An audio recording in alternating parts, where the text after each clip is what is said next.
Our next story is from Qatar.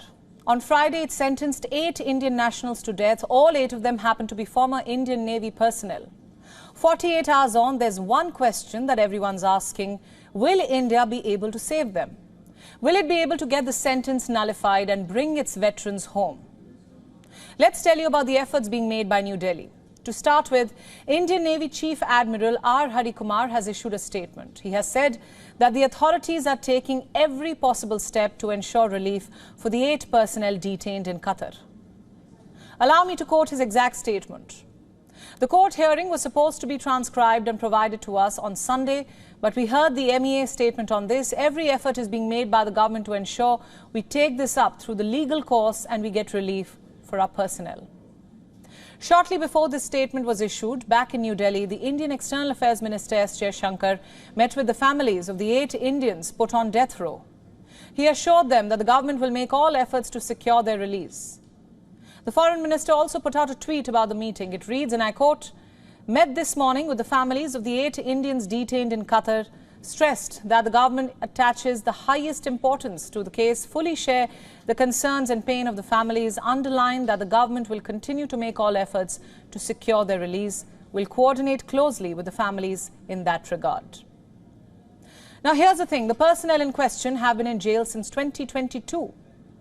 What has New Delhi done since then? Was India not proactive enough when the trial was happening? What was the Indian mission doing? These are the kinds of questions that are being asked. Reports say that India has made 8 bail pleas for their release. But all 8 times, the pleas were rejected. Why? Was our mission ever told why? If Qatar had nothing to say, then what is it hiding and why? Let me now take you through a brief timeline of the case. This story begins in 2017. This is when the 8 officers in question were employed by a defense firm in Qatar. The name of this firm is Dahra Global Technologies and Consulting Services. It apparently provides training to Qatar's Navy personnel. The CEO of this company is Khamis Al-Ajmi. He's a retired Air Force officer from Oman. The 8 officers had been working at Al-Ajmi's firm for over 5 years. Little did they know about the price they would have to pay for their service. On the midnight of August 30th, 2022, these officers were apparently summoned by Qatar's Interior Ministry. Once there, they were asked to accompany officials for a training program. But ever since that day, the officials never returned home. They were detained and put behind bars. So was their CEO, Khamis Al-Ajmi. When he went to secure their release, he was briefly detained by Qatari authorities. In November, right before the Qatar World Cup, he was released from prison. The officers were not. Why? Does this indicate a clear discrimination against Indians, even in treatment, according to prisoners? We ask again, if the charge is serious, why was one person released and Indians kept in jail?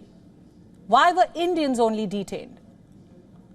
This is a big test for Indian diplomacy and its engagement with the Indian diaspora, especially in West Asia. Here's why I say this. Look at the figure on your screens now. When it comes to Indians being jailed abroad, West Asia tops the list. Bahrain has around 265 Indian prisoners, Kuwait 428, Qatar 682, Saudi Arabia 1,362, and the UAE 1,966. Many of them have been involved in crimes and have been convicted. But what about those languishing in jails only under suspicion? Do these prisoners receive the same treatment as others, or is there discrimination? The saga of these 8 veterans detained in Qatar has come as a telling reminder about a bitter reality. What's worse is that this decision has been taken by Qatar, a country that India helped when it was isolated by most of the Arab world. You see, in 2017, a host of Arab nations cut off official diplomatic and economic ties with Qatar for supporting Islamist groups. And this led to a huge drop in imports to Qatar by land and sea. At the time of this crisis, India was one of the first countries to help Qatar.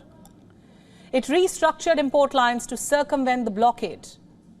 Has this gesture been forgotten?